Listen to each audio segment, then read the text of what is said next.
Hey guys, welcome to another episode of Amber Unfiltered. Today I want to give you my very unfiltered opinion on let me back up.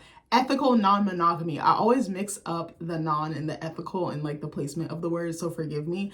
But before I do that, don't forget to like, comment, and subscribe. Also, if you want to cash at me at AmberUnfilteredShow, that'd be greatly appreciated. Before I get into this video, I have my water right here. Did you guys know that LaCroix, I was going to say something else. LaCroix has coconut flavored, is it sparkling water? I can't remember if it's sparkling water, seltzer, whatever the case may be.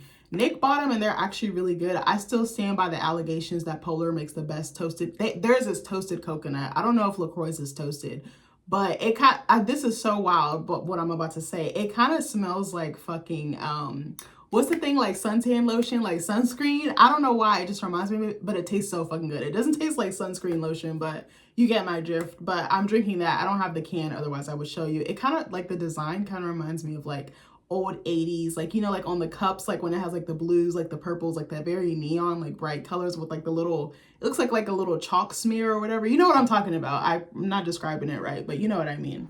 But I wanted to talk about this. I feel like I'm gonna catch some flack for this or catch some smoke, and that's not my intention.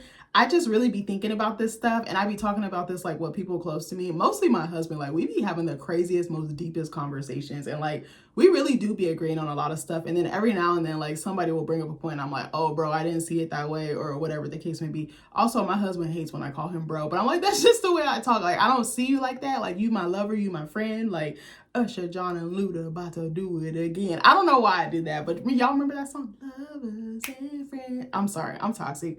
Squirrel, that's my attention span right now.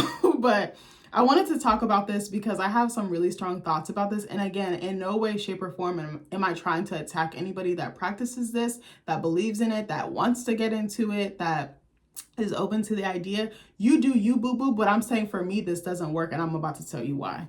But first, before we begin like my TED Talk, I wanted to like define what it is. I kind of just looked on Google really quick. So I don't know. You know how the Google has like the little AI overview? I'm kind of just reading from there. This is like the most unorganized video, but y'all just hang in there with me. So according to Google, ethical non-monogamy, or ENM, involves consensual romantic or sexual relationships where all partners agree to engage in multiple intimate connections, prioritizing mutual consent, communication, and respect. It's distinct from infidelity, which involves deception or betrayal and can take various forms like polyamory, open relationships, and swinging. And then, let me see. I guess I might go through some of the bullet points. Like there's one, it says like, it's a little section, it says key principles of ENM.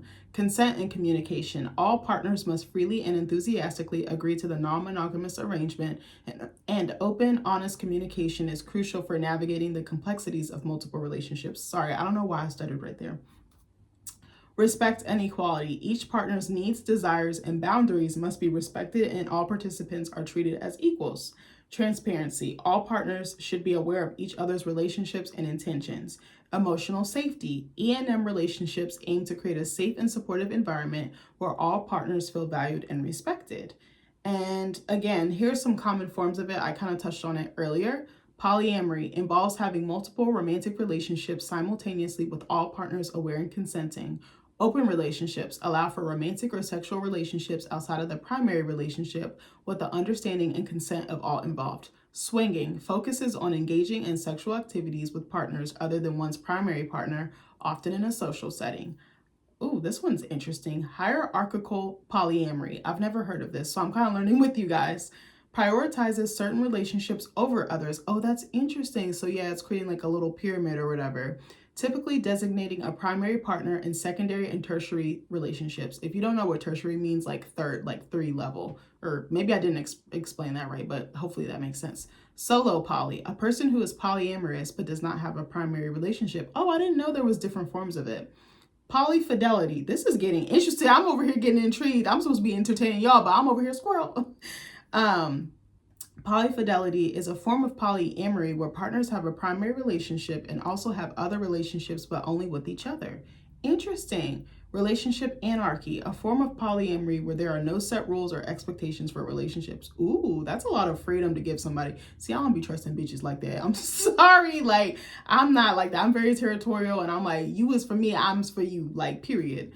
Throuple, a group of 3 people who are in a romantic relationship together. Ooh, okay, I'm sorry, y'all. I want to read the rest of this. I wasn't going to read all of it, but now this is very intriguing to me. So, benefits of E&M. Personal growth. E&M can encourage individuals to explore their needs, desires, and boundaries more deeply. Expanded support networks. I could kind of see that. Engaging in multiple relationships can lead to a broader support network. I don't agree with what I just said, but I could see how that would be beneficial to the people involved or parties involved. Rich and diverse experiences. E&M can offer a wider range of experiences and connections. Deepen trust. I don't know about that. The need for open communication and transparency can foster deeper trust among all partners. Do you think that's true or that's the case? I don't know. I feel like I will be paranoid, but maybe that's just me because I'm already paranoid as it is, but I think that would just enhance it because I'm like, how do I know what you're telling me is the truth? And like, you could be saying one thing and then doing something else, but we're going to get into that in a little bit. Challenges of E&M, jealousy, insecurities, and ding, ding, ding. That's what my number one point about this was going to be. Navigating multiple relationships can be challenging and jealousy or insecurities can arise. How can everybody put down their ego and not feed into it in that type of situation? Especially depending on like your personality and like if you're type A, type B, or whatever the case may be. Also your past, like any childhood trauma, examples of relationships you've seen, and also like what you've gone through in your previous relationships before you've gotten to the one where it's been opened or expanded like that. I'm very curious. Communication breakdown. I wonder if they have therapists or like coaches or counselors that can help with this type of stuff. I'm just very curious. Communication breakdown. Clear and consistent communication is essential, and breakdowns can lead to misunderstandings and conflict, and I could totally see that happening. Social stigma. E&M can face societal judgment and stigma, which can be isolating. I could see that too.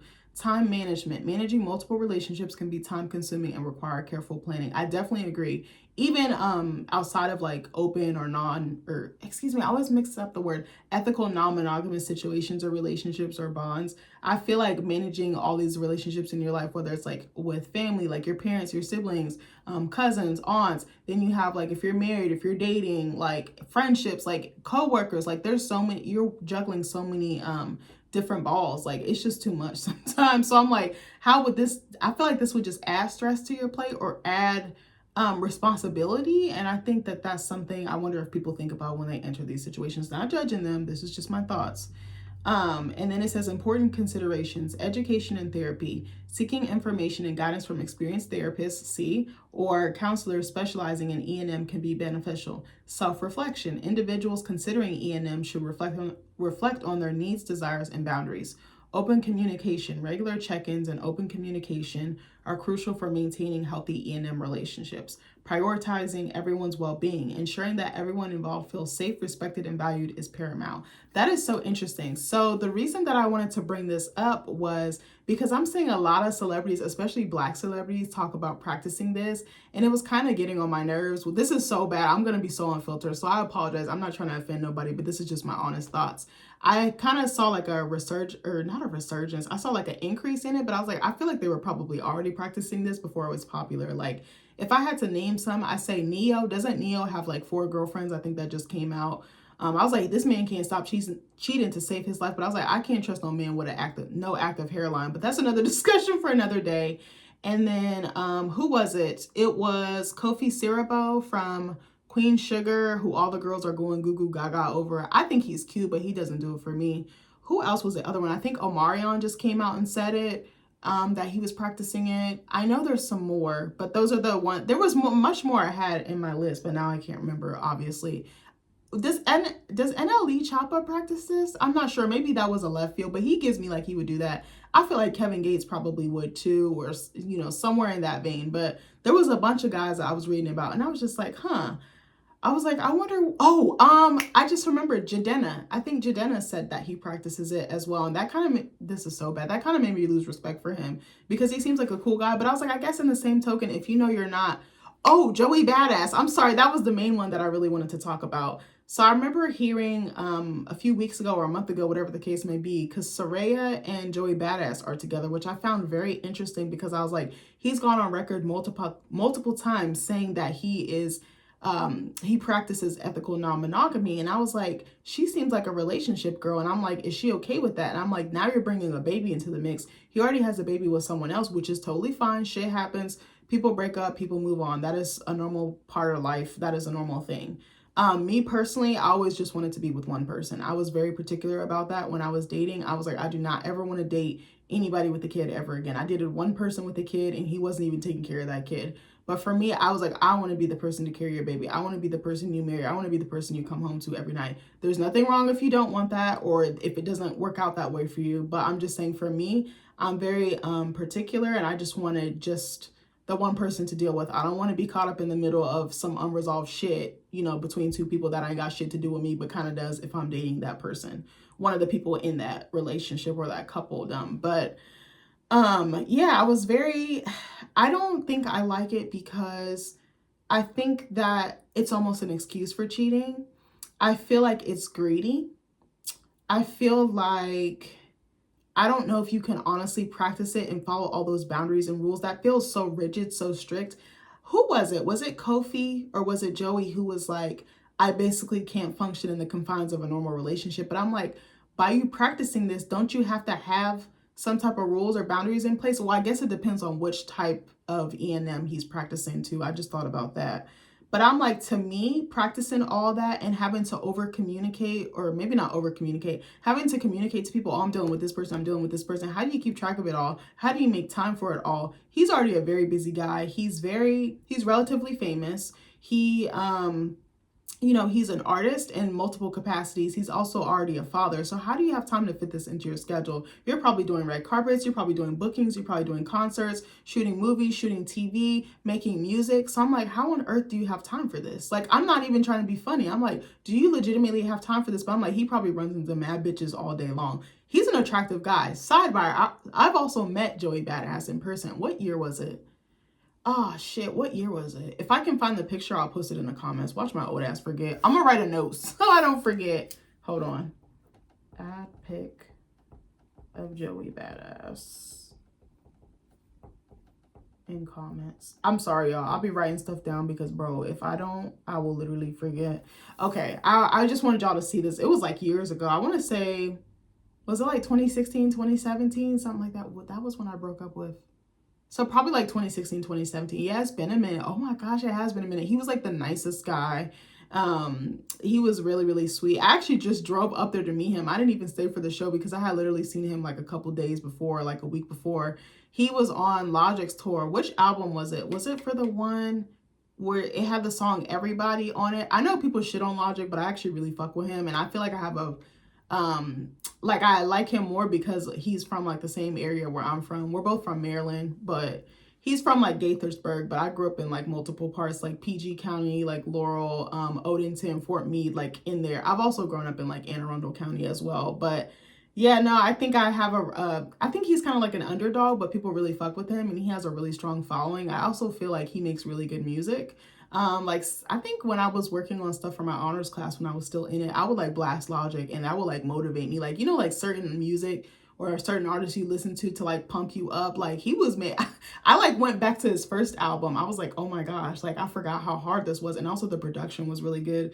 If I really want to like pump myself up, I'll throw on some Cardi B. I don't listen to her a lot, but it kind of helps me. But anyway, Joey Badass was really nice. I think he autographed something for me. I think I wrote him a poem and I wrote him a letter and he was like, they saved the best for last. Like, yeah, like the Brooklyn accent, like, and I think he thought I was cute. So I was like, yeah, baby, I'm kind of fine to be it. But he was really, really nice. I looked like a fucking hippie. I had like this, like, it was the top part was like a little bustier. It was like jean, like, what is it called? Like bleached denim, like that stonewash look or whatever. I don't know if stonewash is the correct word, but you know what I mean. And then like the rest had like tie-dye like on the bottom. It was such a pretty dress. And then I had like this big like wavy wig on with like the little headband going across my forehead. I really thought I was doing something, child. But anyway, I totally went off topic. But no, I don't think that it can work because I feel like if too many egos and too many personalities get involved, it'll go left. Because like what if you like one, like what if, this sounds so wrong, what if it's like a flavor of the month or like Baskin Robbins, like 31 flavors? Like, okay, what if today I'm feeling vanilla, but tomorrow through, okay, what's tomorrow? Sunday. What if like Monday through Friday, I want a butter pecan? Like, what do you do? Like, and you're going to hurt someone's feelings because you're going to be greedy. Maybe you will get greedy. It's just human nature. We're greedy. We're selfish by nature, myself included. I'm not out, excluding myself from that. But I'm trying to think, like, if you have set schedules where you're engaging in intimacy, or you're supposed to take each other on a date, and I feel like that could get really expensive. Like, this is so TMI, but I feel like 2 people is expensive. It's just me and Nick and our dog, of course. But like in terms of dates and just affording like food, clothes, any like entertainment we want to do. Shit, we went out last night and probably spent like $100, probably $100 plus, because I think we went out to eat. We had drinks, we got an appetizer that was like $80 there. Then we were just driving around. We went and got dessert from somewhere else. We did a little bit of shopping. So they have this thing, different like old towns and stuff like that. They have something called like First Friday or First Thursday, whatever the date may be. And they'll have like different vendors. They'll have like booths, tents, kiosks, and you can just like shop. Like they'll have like clothes, they'll have like food, or maybe like a home builder, you know, or a construction company. Like they have different things. So we were doing that. We were buying stuff from there. Like that shit adds up. I sometimes feel like caring for 2 people and affording 2 people, affording is the wrong word, but y'all know what I mean. Like taking care of 2 people financially can be a lot. We both contribute, but you know, it's still a lot. And I'm like, to take care of 3, 4, 5, and 6, and then don't let you add kids into the mix, because kids are expensive as well. Like, I'm not trying to shit on these people. It's just something that I think about. I also feel like, I don't know, how do you know if that person that's practicing, like the main person, let's just say the guy, for instance, how do you know that they're being honest with you? How do you know they're fully communicating? What if they get in a situation where it just happens so fast, they don't even have time to communicate? Like, I'm thinking of a Joey Badass. If he's on the road, he meets someone, he hits it off, he running around, he's not with, you know, his primary person or his secondary person. Like, I just feel like that could go so left. And I also feel like, I don't know, I just think, I don't even know what the point of it is. It's like you want the benefits of a relationship, but you don't actually want to be in one, or you don't want to do the full 360 or the full scope of it. And that's kind of confusing to me. I don't want to say too much, but I know people who have practiced some examples of this and it's gone completely left. I don't want to give too many specifics, but I know, damn, I'm trying to like respect this person because I actually do really love them and care about them. But I know of in the past, someone's practiced it and they had the boundaries and rules and regulations, and then it turned out not to, the other person kind of totally disregarded and disrespected those rules and was doing things outside of it. And it caused a lot of pain, it caused a lot of damage, and it caused a lot of hurt. And as that person, as a person who cared about this person, it was actually really hard to watch because there was nothing I could do for them. And then to see them crumble like that, and then they forgave, it was really hard because I actually wanted more for them. And this sounds so bad, I wanted them to leave that person because I didn't think it was going to get any better. But I'm like, I respect your decision. If you want to stay, you want to stay. If you want to go, you can go. Like, whatever you want to do. Like, this is so toxic. I told them, I was like, get your lick back. Like, I'm all for people getting their lick back, whether it's a man, whether it's a woman. But I'm like, if that person doing you dirty, then get your lick back. I'm not going to do it. I'm just going to leave your ass. I'm deuces. Like, period. Like, I already told Nick from the jump. I was like, if you ever cheat on me, this was when we first started dating, I was like, I will leave you. I won't even look back. Like, period. You in my rear view. Like, I do not give a fuck. I am quick. What did Cardi B say? I'm quick to cut on, so don't get comfortable. Look, that's me. Like, literally, like, Libras do not give a fuck. We're calculating and we're very petty. And like, you cross us, it's over, because we're so huge on loyalty. Like, if you burn us, oh, we're going to remember for life. Like, it's over. Like, but now I'm learning how to forgive and not be so tough and not be so harsh. But back in the day, oh baby, like, you had one time, totally off topic, or I guess it kind of goes into the topic of dating. I'll give y'all some personal tea. So this was like years ago. I met this guy through some friends. We were all like creative, like artsy fartsy types, right? And we started talking. We started dating. We started dating, and this ninja was crazy. Okay, first of all, I don't like calling people crazy, but something was, I think he was narcissistic, and I think he had like a personality disorder. I actually told my therapist at that time, it was a different therapist, the one I told you that retired from like, I had him for like almost 8 years or something like that. But I remember telling him about him, and he was like, I think he has like borderline personality disorder, because it was very Jekyll and Hyde. Like, one day he'd be like, oh my God, I worship the ground you walk on. Like, shut up. Like, he was doing that, and then it would be like cussing me out, screaming at the top of his lungs, leaving me 30 voicemails in a row. Like, it was insane, threatening to unalive himself. Like, girl, it was so ghetto. And I was like, bitch, abort mission. But where was I going with that? I just lost my train of thought. Bro, what was I going with that? Oh, I'm sorry. I just remember what I was going. So I remember he wanted to collaborate on something because he made music and I wrote, and he was like, well, write like you hate me. And I was like, why the F would I do that? I was like, I love you, bro. At the time I thought I loved him. Stupid. Mommy, I love him. Like, girl, no, you don't, bitch. Go sit down.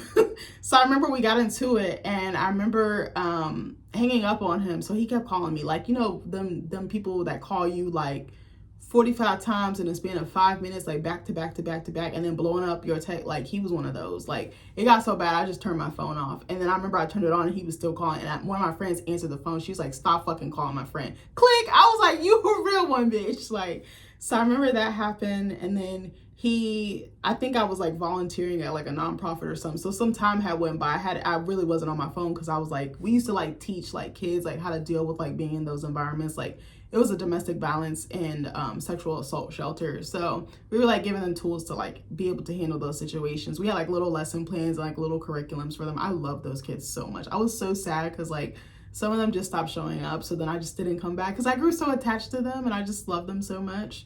It was kind of heartbreaking when they didn't come back because I was like worried for their safety and like worried for like whichever parent was involved, you know, the victim, you know, and things like that. But also being with the aggressor. I didn't want to say victim, the survivor. But anyway, so that happened, and he told me he was cheating on me. And I was like, bitch, what? He was like, I'm with another bitch right now. You want to talk to her? And I was like, this done lost his mind. I said, you got one time. So he was like, you want to talk to her? I said, I've been helping you out. And also keep in mind, he was homeless too. So I was like paying for stuff, not really like for him to live. It was more like when I would come up, like I would get him like 8-piece chicken nugget or something, like stupid stuff like that. I don't think I was spending that much money. It was still bad, but I was like, I'm not gonna kick somebody while they're down because I've been in that situation. I don't want someone else to be in it. So like I was driving up from another state to see him. Like, it was crazy work. I just helping him out, giving him a soft place to land, basically, like emotionally and physically. But no, so I'm doing all this stuff for him, trying to help him out, trying to get his life in order, which it wasn't my responsibility to. But, you know, thinking I could fix him, thinking I can help him. Like, he's not a project. He's an adult. So, what was I going to say? He told me he was cheating on me. And I said, okay. I said, well, then we're done. I broke up with him. I didn't even ask specifics. I didn't care.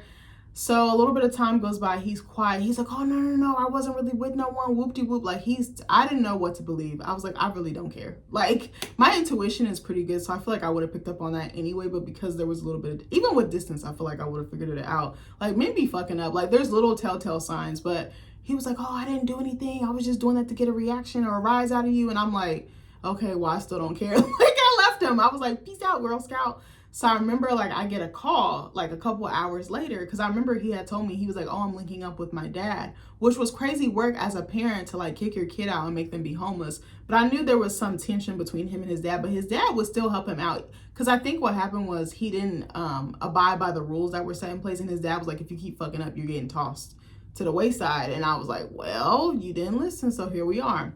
But his dad would like still check on him. He would bring him something to eat or take him out, or sometimes he would put him up in a hotel. But I think he wanted to teach his son a lesson because he was being disrespectful. And I was like, I can't do nothing about that. And then his mom was out of state. So, and then I was like, why you ain't just go catch a train or something with your mom? And he was like, well, she doesn't have any room. And I'm like, she doesn't have any room, or you were disrespectful to her too. But knowing what I know now, I feel like it was definitely him. Me personally, I probably wouldn't kick my baby out, but I understand. I don't know what has happened, and it could have been a buildup. It could have just been personality clash, or just, again, the history between them. So I remember I get a call, and it's his fucking dad, and his dad is like, oh, he asked me to call you. He wanted me to tell you that, like, there was no other girl. Like, I'm with him right now. I took him out to eat. And I was like, oh, okay, thank you for calling. Like, but I don't have anything to say. Actually, no. I don't think I picked up. I didn't know the number. I didn't recognize the number. So I got a voicemail, and he's like, this is so-and-so's dad. He asked me to call. He wanted to get you back. He didn't mean it. He didn't do the thing that he said he was. I'm literally with him right now. He's not up to no good, or whatever the case may be. And I was like, this ninja really got his dad to call. But I was like, I guess he was in a bind, and his dad just, like, he wanted to help his son. He loved his child, even though they were on the outs and he kicked him out or whatever. But I didn't care. I was like, no, you got one time. That was my point of the story. Like, I'm the type of person, you got one time. Like, I really don't care. Like, you gotta go. You're not gonna disrespect me. You have uno.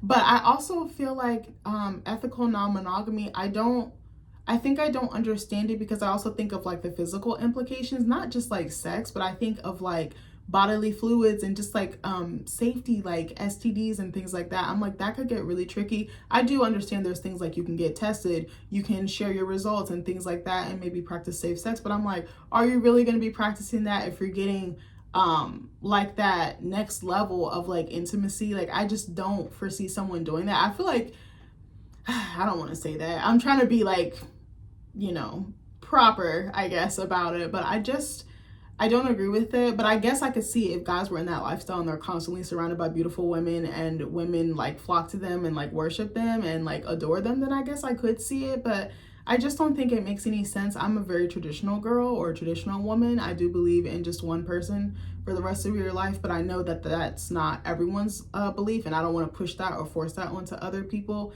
If you practice any of these things, again, I'm not trying to come for you. I'm not trying to be like, oh my God, you're evil, you're the spawn of Satan, because that's not my vibe, that's not my MO. But I think for me, I just think there's something so comforting about really locking in with one person and building and growing together and like pushing each other to be better and being there for each other through any season, through any storm, through anything. Like, I don't know. I can't tell. Like, other people be shitting on marriage, and I know some people be like, "Oh, it's not all it's cracked up to be." I actually love being married. I will advocate for it to the day I die. Like, I enjoy being married. Is it perfect? No. Is it hard? Yes. I love my husband so much. Like, yes, don't get me wrong. We get into it. Sometimes it be crazy, and I'll be like, "Oh my God, like he's really killing me right now." But then I'll be like, "All right, let me lock in. Let's apologize. Let's work through this, and let's be best friends again. Like, let's be besties." Like. But I love being able to have his support. I love knowing that he has my back. I love knowing that anytime I need him, he's there. Anytime we have a family event, okay, I'm there. There's no ifs, ands, or buts. Anytime something's going on with his family, same thing for me. I'm showing up. I try to make everything as much as I can. If school is really picking up, then I might skip stuff, but I really try hard to make probably at least 90 to 95% of things. Also, emotionally, having a safety net is so fire. Knowing that I don't have to share him with anybody. I'm a very, I guess you could say territorial, or maybe even borderline jealous at times. Like, jealous in the terms of, or the sense of like, I work so hard to cultivate this relationship, to like build that foundation with him. I don't want someone else to benefit from it. I really don't. And I think I'm also noticing, this is just something I've noticed. I know that there's women who practice this and suggest this to their partners as well. But from what I can see and the things that I've watched, like content and stuff like that, like Seeking Sister Wives, I tried to watch. I absolutely hated it. It broke my heart. There was a girl on there, was it Danielle? She was a white lady with like red hair. She was a cute lady. She'd been married for like 12 years. They had like 2 or 3 kids. And then they brought this lady, which country was it? Not Brazil, Panama, Colombia, somewhere in there. I might have the country wrong. They brought this beautiful like Latina woman, and he divorced his wife and brought this lady in. And like I said earlier, they had rules and regulations and boundaries that they had set. Why were they had like 2 adjoining hotel rooms. They weren't connected, but they were like right next door to each other. Why was he having sex with this other woman that they brought from this other country? And she was like, please don't do this. Like, she was like, not, at least not right now. And he lied to her about it, didn't even tell her about it. I was like, that's so cruel to me. But then to divorce her, it almost was like he tossed an old shoe to the back of the closet. You know what I mean? With that first wife. And just seeing how broken she was and seeing like her face fall and her spirit fall, trying to save something that didn't need to be saved to begin with. But that was really hard for me to watch. And even there's like little mini series that I watch on Facebook. I told you there's one like Hooked on the Look, Love Don't Judge. I think it's Love Don't Judge. They have different, they're like 5 to like 10 minute long videos. There's different situations like thruples, polyamory, someone with so much plastic surgery, or whatever the case may be. And a lot of the times what I see is women catering to their man, and the man has the upper hand and he gets to do whatever, whenever. And I think that woman just goes along with it because she wants to keep him. And I feel like that's something that bothers me, because I'm like, if both want to do it, I'm all for it. Like, do what you want to do. That's what you do in your bedroom, what you do in the privacy of your home or behind closed doors has nothing to do with me, because I'm happy with mine. Like, you know what I mean? But I just feel like it's almost like a force or a push. I think there was another couple, was it like Dimitri, and what was that lady's name? Dimitri from Seeking Sister Wife. Oh my God, the black couple. They had like locks. The wife was like very hippy dippy. They had a couple kids, and they brought in a woman, Danielle. She was like South African with like blonde hair. Oh my gosh, they were gorgeous. And she was. The wife actually was gorgeous. I didn't think Dimitri was all that, but it kind of feels like a king, like throwing around his weight. There was another one too. What was the other one? He was a really buff black dude, brought in this younger girl, and it kind of seemed like the new girl, the younger one, she was like, oh, this sounds so fucked up. She was almost like a maid, like, oh, take care of the kids, give me your paycheck, but there was nothing really benefiting her. And I just feel like, me personally, if I saw my man, like if that woman was in our house and I saw him go, like, and she had her own room or whatever the case may be, and I saw my husband going in that other room, my heart would break. Like, I would be devastated because I don't want Nick to share himself with other people. Like, you chose me, I chose you. We love each other. Like, let's get through this. Like, can we do some type of counseling? Can we try, you know, some new things to spice it up? Can we try to talk it out? Like, I couldn't imagine him kissing someone else. I couldn't imagine him sleeping with someone else. I couldn't imagine him calling them to like share his day and share his emotions and share his experiences, because I want to be like the keeper of that. I feel like it's so sacred. Like, it's so sacred. And for me personally, I could not do that. And same thing for him. I think he feels the same way. Like, we really, really respect each other, and we always prioritize each other. Like, I'm telling you, we do not play about each other. Like, we're like super chill in real life and in person, but like, our marriage is like so important to us. It's so sacred to us. We don't want to invite outside parties. And even before we got married, we had a conversation about like, okay, what are some do's and don'ts? Okay, maybe potentially not going out with the opposite sex unless it's like family or something important. Like a friend, like he has a best friend he's had since he was like 2. And like if I were to go out with him by myself, it'd be because it was something to benefit Nick. Like, oh, we're planning a party, we're getting a surprise gift, can you come with me to look at that? Like, it'd be something like that. I would never be caught dead with him by myself, like intentionally. And you know, things like texting, you know, I do have male friends. I don't talk to them all the time, but texting them past a certain point, going out with them by myself, like I just said. Like, I'll give you an example. The other day at work, one of my coworkers, he writes movies. He's a very, very talented kid. I've been pushing him to go back to school. Sweet kid. Like, we get along so well. We work together so well. We're always talking, just chopping it up about art and shit like that. Actually, yesterday I read one of his scripts and it was fire. Like, it was one of the best scripts I've ever read. And I don't be reading scripts like that, but anyway, his writing was really strong and very cinematic. But I remember he wasn't there because I think on Mondays he's not there, but the other couple of days that I work during the week, he's there. So he wasn't there, and my brother had texted me about a film, or let me back up. He had texted me about a screenwriting opportunity, like a call for scripts for young up-and-coming filmmakers and writers. And I was like, bro, that has his name on it. Because I had told my brother and my dad about him, and my brother had sent it. He was like, give it to this kid at your job that you were telling me about. I said, oh, bet. So I remember I was like, should I just ask for my manager for his number, or should I just see if she can pass it along? And I was like, for me, the safest thing is, not that he's tried anything. He's never come on to me. He respects me. He knows I'm married. He's always asking about my husband. He's super duper respectful. But I was like, just for me, I don't feel comfortable. You know, I'm more like disciplined with that. Like, I don't be accepting new friend requests from guys unless it's family. I don't give out my number to men. Like, I do not play that shit. Like, I'm on lock. Like, I was like, I would not want my husband doing this, so I gotta lead by example. But I remember I was like, okay, I'm gonna just ask my manager if she can pass it along, and I did, but then she forgot. So then I told him about it. I was like, remind me to give this to you or whatever. And he was like, okay, cool. He's like, or you could airdrop it, that way you don't have to give me your number. But you see what I'm saying there? Like, just the boundary and just the level of respect I have, not only for myself, my husband, but our marriage and just our relationship in general. Like, oh, I'm gonna go sleep with this other person. Oh, I'm gonna go on a date with other people. And then like just seeing the other person, they're really not okay with it, but they're pretending to be. Like some of those little videos I told you about, like Love Don't Judge, like, oh, I'm gonna go on a date with this person. So you mean to tell me you're gonna use funds from our mutual account to go service someone else? Like, I don't like that. I just don't.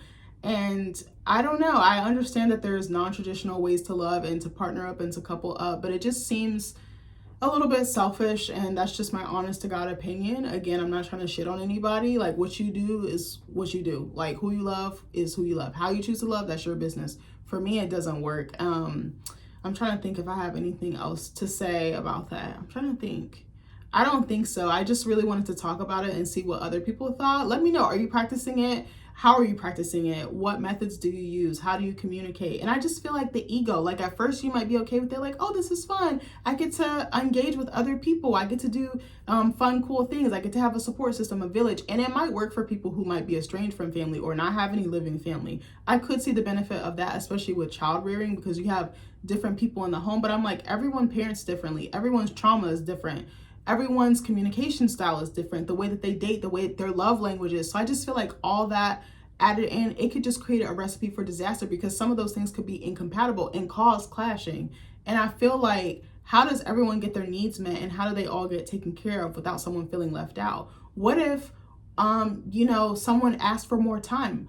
If that other person is selfish and asks, or maybe not selfish, maybe they require that. Maybe they're a person who loves quality time over acts of service. You know what I mean? Like the love languages, the 5 love languages.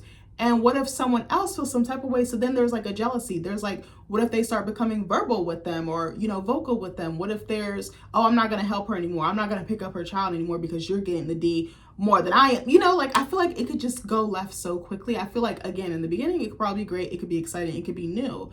But then I just think it can go super duper left. And I think humans, we're competitive by nature. We're jealous by nature, depending on the scenario and who's involved. And I just think that it can probably really do some damage to you. I feel like in some ways, maybe some ways it could be beneficial. I could see some, based off what I read earlier, I could see some, like I said, with like the village aspect of it.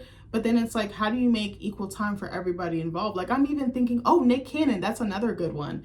Like, he has 12 kids? I'm about to look real quick just to make sure. I think he has 12 kids. And I'm like, I think there's 4, 5, 6 baby mamas. Hold on, I'm about to look so I don't tell y'all a whole bold-faced lie. I'm pretty sure it's 12. But he has to be in an open relationship. Like, yeah, like with that girl, Brie Tiesi, I think she came out and did an interview and she was like, well, I'm cool with it. And I'm like, no, you're not, sweetheart. You can't convince me that you are. Like, and then trying to have like that main character energy or that it girl energy. Yeah, he has 12 kids. Oh my goodness. Like, I could not imagine like the scheduling and then missing something. That probably has to add up, even though it's not exactly the same as some of the, or I guess it is maybe some of the same as some of the other examples that I mentioned before. But he's also super duper wealthy. He's well connected. He can have any woman that he wants. He's in a different tax bracket. So I know that the circumstances or the conditions are probably super duper different. I will say, I think he has beautiful children. The women that he chooses to have the children with are all gorgeous, literally.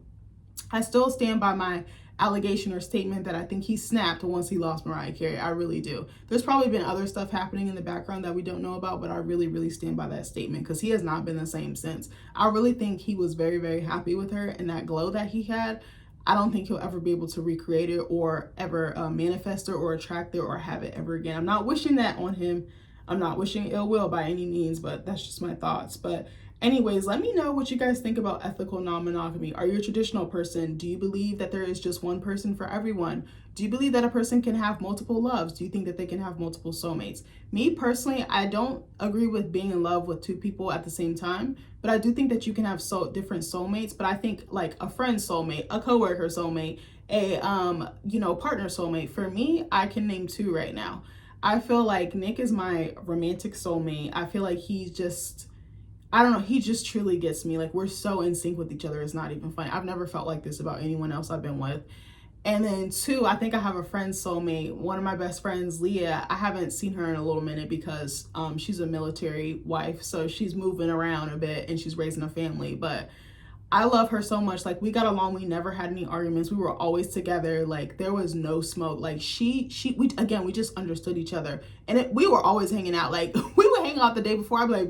She'd be like, you want to go to Red Lobster for drinks? Sidebar, Red Lobster has really fucking fire drinks. I remember my dad was like, oh, that's not popping. That's not it. He used to like roast, our community about thinking that was like fine dining. But I was like, their food is good. Like, I don't see what the problem is. But she put me on to the drinks there, like the happy houring. I was like, okay, sis. But me and her will always go there. She'd come over to my mom's house. Like, she'd come over to talk to my mom before I got home from work. Like, she would just go hang out with my mom. Like, we would go shopping together, talk about guys, talk about trauma, talk about like daddy issues. Like, when I say that was my bitch, like, I mean that. She was like my first like friend, like that I made when I moved here. And I adore her. Like, I think so much of her. Like, we cannot talk for like 6 months and then pick right back up where we left off. Like, the last time I seen her before she moved, like, it was just like old times, but she just had kids now. That's all. Like, it was just fine. Like, obviously she's like more mature. She's like seasoned into her womanhood or settling into it, but no. And also, you know, marriage, but no, she's pretty much the same. Like, we just both love and respect each other. And we're like, we're just in different phases, but they're good phases. Like, we just support each other. But anyways, I think that's the end of my video. Let me know what you guys think. Again, I didn't make this to bash anyone. It was just some thoughts I had. I was curious if other people felt like this and if anyone else has kind of, I don't want to say any objections, but thinks differently of it. Is maybe, I don't want to say I'm not accepting. If someone practices it around me, all right, cool, that's what works for you. That don't work for me. But anyways, I love you guys and I'll see you in the next video. Bye.